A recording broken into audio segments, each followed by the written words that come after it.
بسم اللہ الرحمن الرحیم۔ حدیث نبی صلی اللہ علیہ وآلہ وسلم۔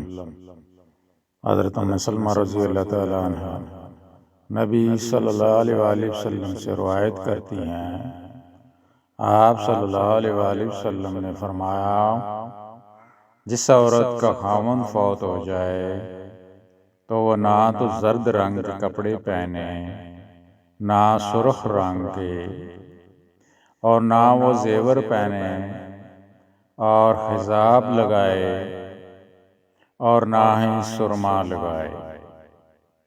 راوی ابو داؤد و نسائی، مشکوٰۃ شریف، حدیث نمبر 334۔